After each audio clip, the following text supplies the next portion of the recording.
Bonjour, le thème d'un temps pour notre couple aujourd'hui sera se reconstruire après l'infidélité. Je vous laisse écouter puis vous pourrez prendre le temps d'échanger entre vous.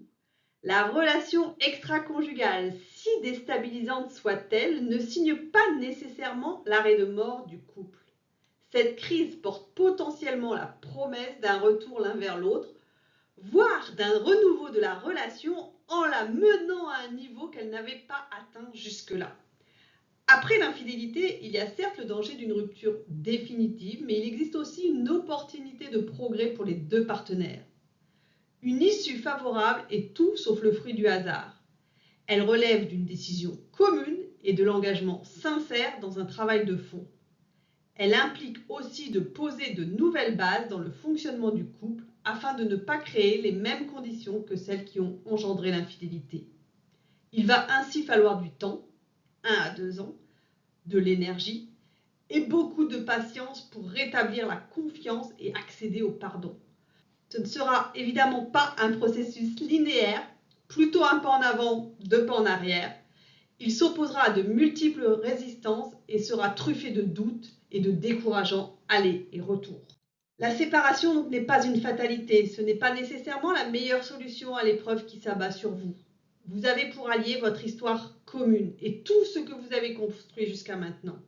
Donnez-vous un peu de temps pour examiner votre relation comme jamais vous n'avez pris le temps de le faire auparavant.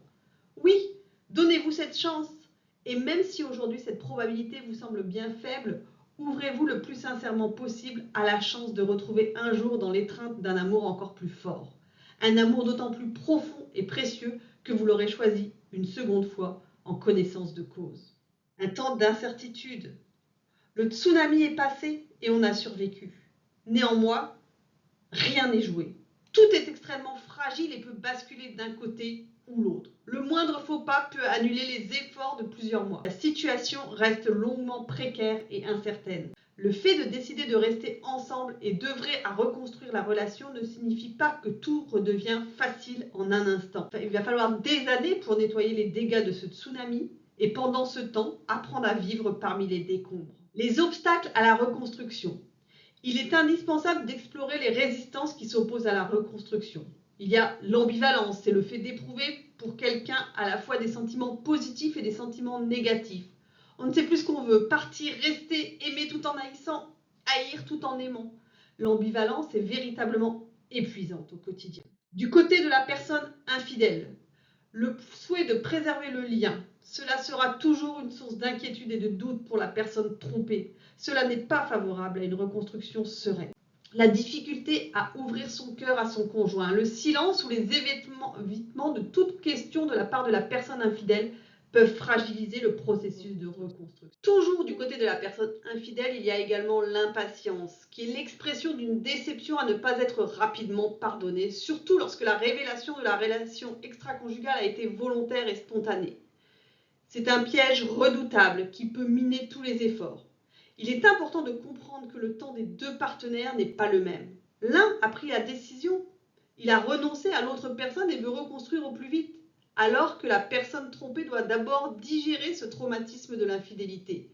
Elle doit apaiser ses émotions, le choc, la colère, l'anxiété, avant de pouvoir envisager les choses de façon plus sereine et constructive. Même si c'est difficile à supporter au début pour la personne infidèle, il est important qu'elle accepte d'entendre les reproches et les accusations. Elles sont le reflet de la peine, de la peur et de l'insécurité de son partenaire, blessé. Il y a ensuite le découragement. Il est important d'exprimer ses doutes le plus rapidement et le plus ouvertement possible. En effet, certains cachent leur découragement et leur désillusion sur l'issue de la relation, car ils craignent que leur conjoint ne les culpabilise et ne leur reproche de ne faire aucun effort. Du côté de la personne trompée maintenant, la peur. Accepter de reconstruire ce couple porte la menace de souffrir à nouveau si le conjoint trompe une nouvelle fois à l'avenir. Elle est compréhensible, cette peur. C'est même une protection légitime, mais elle risque parfois de tourner à la parano en générant des attitudes de défiance extrêmes qui se révèlent contre-productives. Il y a également la colère et le ressentiment. Cette colère dissimule souvent la peur et elle la rend trop rigide. Elle reflète une indignation qui est légitime, mais qui ferme la porte à tout espoir d'apaisement.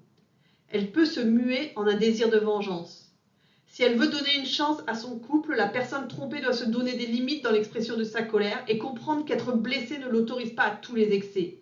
Il faut passer de la posture de censeur à celle de pacificateur, qui œuvre pour le couple et non pas contre lui. Il n'y aura pas de possibilité de pardon si la colère persiste indéfiniment. Toujours du côté de la personne trompée, il y a également le doute. La personne trompée doute de sa valeur. L'infidélité a percuté de plein fouet son estime d'elle-même. Comment savoir si l'autre vient pour soi? Uniquement sur la base de la qualité émotionnelle et rationnelle que l'on parviendra ou pas à reconstruire ensemble au fil du temps. Autre obstacle, le découragement. Un jour, elle y croit dur comme fer. Le lendemain, tout semble vain et voué à l'échec. Des pensées toxiques et pernicieuses tournent dans sa tête. Le désir que tout aille trop vite. Ils se taisent et prennent sur eux, mettant tout en œuvre pour que tout revienne à la normale le plus rapidement possible. Les personnes trompées croient ainsi faire l'économie d'une confrontation douloureuse.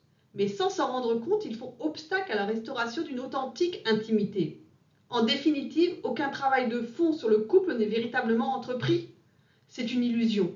Les problèmes restent inchangés, les mêmes causes produisant les mêmes effets. Cette pseudo-réassurance ouvre grand la porte à une nouvelle infidélité. Il faut affronter la réalité. Croire que tout peut rentrer dans l'ordre sans confrontation revient à faire l'autruche. Comprendre ce qui s'est passé. Lorsqu'on décide de donner une chance à son couple après une infidélité, une étape indispensable consiste à comprendre le sens de la relation extra-conjugale.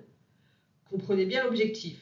À vous donner à l'un et à l'autre les moyens de comprendre les fondements de l'infidélité. Ainsi serez-vous mieux armés pour reconstruire votre couple. Ce que la relation extra-conjugale révèle du couple. Une autre façon de comprendre le sens de la relation extra-conjugale est de saisir ce qu'elle révèle du couple. Du désamour, de la solitude isolement, un ennui, une perte de communication, un besoin de compensation, un manque ou des besoins insatisfaits, de la perte de désir. Ce que la relation extra-conjugale révèle de la personne qui a trompé. Besoin de réparer des blessures ou de combler des carences du passé. Besoin de se retrouver. La crise du milieu de vie qui est un temps de recherche intérieure, un temps d'incertitude et de vulnérabilité. Le besoin de rattraper quelque chose qui n'a pas été vécu. La difficulté à faire face à des événements de vie. Des difficultés psychologiques ou psychiatriques. Un mode d'être. Voilà, pour ce travail, je me suis fortement inspirée du livre « Est-ce que tu m'aimes encore? Se reconstruire après l'infidélité » du docteur Christophe Fauré. Pour ma partie, c'est fini. À vous d'échanger maintenant, de prendre le temps de commenter ce que vous avez entendu en donnant à tour de rôle votre point de vue et en écoutant celui de l'autre. Je vous invite à réfléchir à qu'est-ce que cela peut vous inspirer, que signifie pour vous la reconstruction après une infidélité, quels sont les obstacles qui vous interpellent. Et surtout, à demander à votre partenaire ce qu'il en pense. Si vous avez des questions, n'hésitez pas à les poser sous cette vidéo. J'essaierai d'y répondre dans les commentaires ou avec une autre vidéo. C'était Un temps pour votre couple avec Sophie Caldier, thérapeute de couple, psychologue clinicienne et sexothérapeute. Je vous souhaite une belle journée et je vous dis à bientôt pour de nouveaux sujets.